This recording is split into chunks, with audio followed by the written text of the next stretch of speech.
And welcome to Wild Bill's Media and the Arts Podcast. Today we're going to talk about, I think, a legendary compilation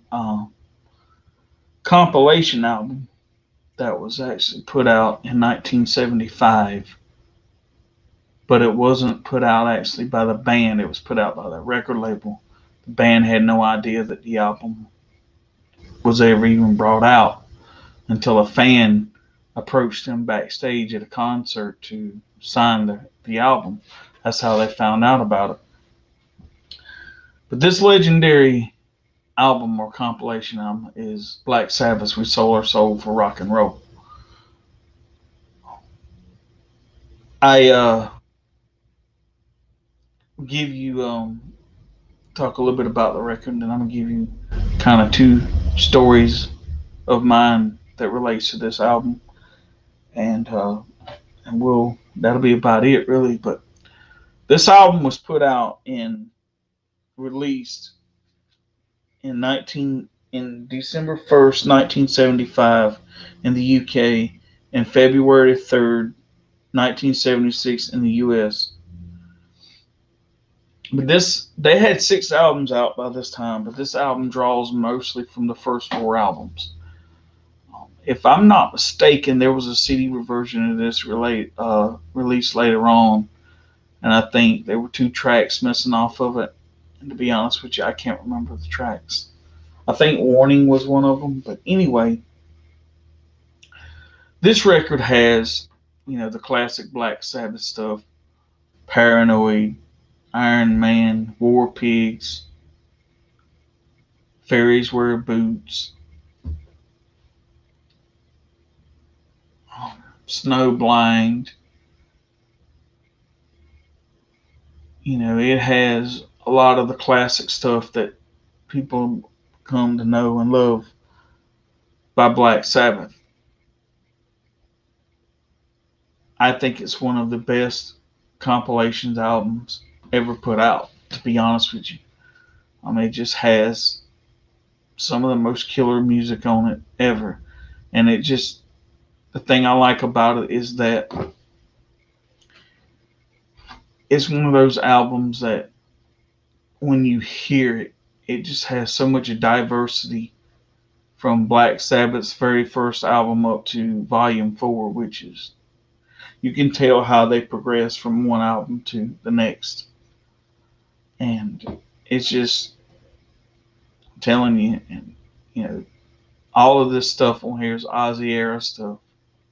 So if you're a big fan of Black Sabbath with Ozzy, then this is a great set.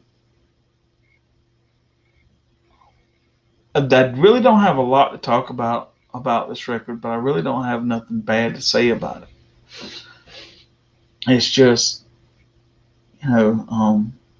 back in those days, Black Sabbath only had so much, and you can only go through, so much of what you can do with this. And like I said, it wasn't put out by the band. And so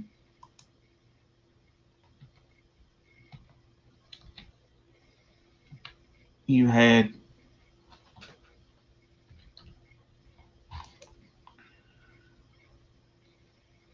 the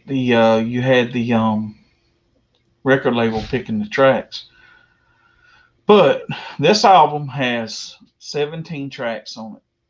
The first song is Black Sabbath, Wizard, Warning, Paranoid, War Pigs, Iron Man, Wicked World, Tomorrow's Dream, Fairy Wears Boots, Changes, Sweet Leaf, Children of the Grave, Sabbath, Bloody Sabbath, Am I Going Insane, Laguna Sunrise, Snowblind, and NIB. Now, of course, I'm going to say that I think the highlights on this record is Black Sabbath, the song, Paranoid, War Pigs, Iron Man, Changes, Children of the Grave is great. I'm a big fan of Snowblind and NIB. Sweet Leaf's not a bad song either. Um, but those to me, and the Wizard is kind of like one that I would listen to, but it would be more towards the end of a playlist if I had, to put some Black Sabbath songs in there. But yeah, this is just a killer set. And even though these songs wasn't released by the band, it's still a great compilation.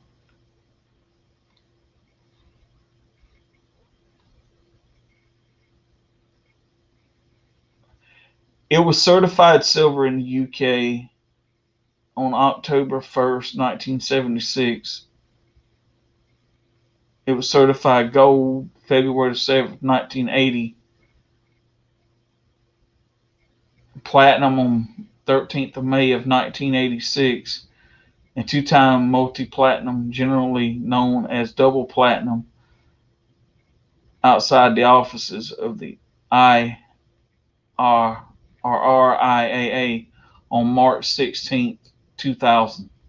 So this has been a legendary um, it's been a legendary album for a long time. Like I said, I think it's one of not only one of the best compilations ever put out, but one of the best Black Sabbath compilations ever put out. You just can't go wrong with the songs on this album. Now, I'm fixing to give you two of my stories about this album, and then we'll wrap this episode up. Okay. I remember when it had to been my mid to late teens. I want to say probably more mid teens because I had this album. Uh, so I would say I bought this album probably when I was like 16 or 17. I was at a flea market one time and I was just, you know, browsing through some records. At that time, I had just started vinyl collecting. And this was probably it had to have been more late 90s, um, around about 96, 97, something like that. But anyway, I was, flipping through a stack of records, and all of a sudden there it said, Black Sabbath, we sold our soul for rock and roll. Now, I had envisioned in my mind that this guy was probably going to charge a great deal of money for this record. And um, and it was an old guy, and I don't know that he knew what he had. Whatever, maybe he had just acquired a bunch of records, or they were given to him by someone, or he was selling them for someone, and they didn't know the album was in there or whatever. But anyway, so I'm standing there and I flip it over and I see all the songs on all the classic Sabbath songs. I'm like, oh my God, I gotta have this.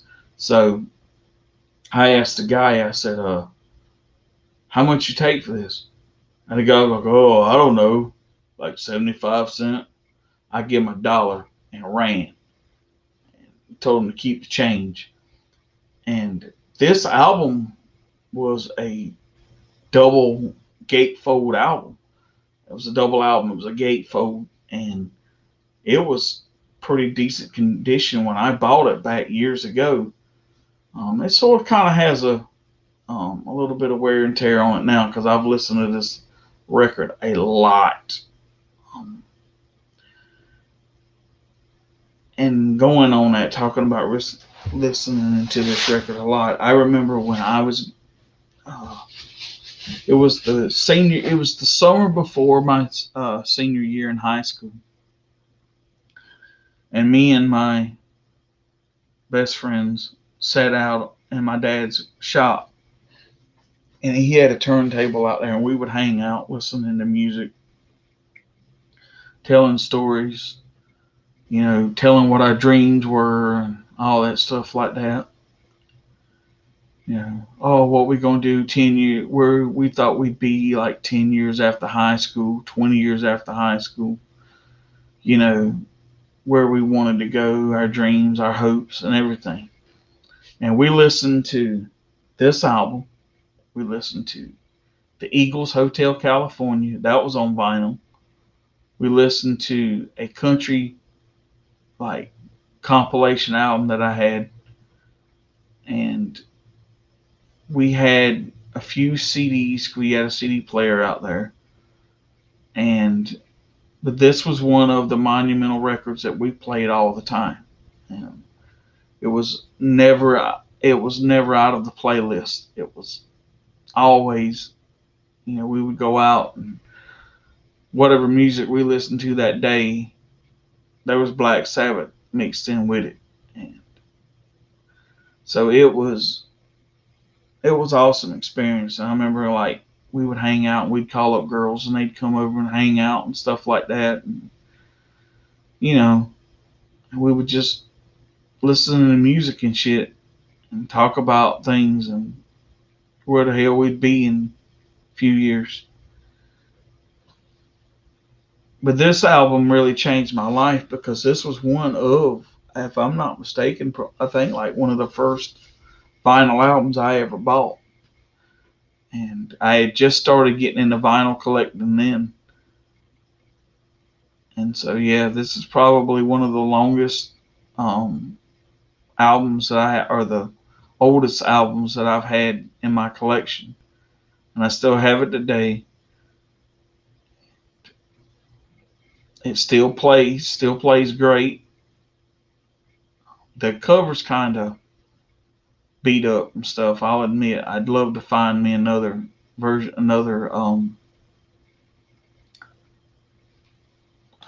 set of this album if I can somewhere. Maybe I'll look it up and see if I can find it. But yeah, this record has a lot of great memories for me, a lot of wonderful times, and times I'll never. I hope they never forget.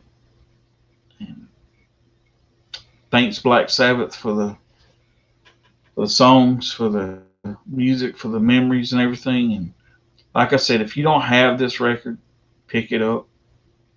Um, it's a must for any Black Sabbath album or Black Sabbath collection. I meant, or any record collection at that. You can't go wrong with Sabbath, especially the Ozzy years. Well, that's all I really got to say. I just want to say thank you for listening, and you have a blessed day. This is Bill signing out of Wild Bill's Media and the Arts podcast.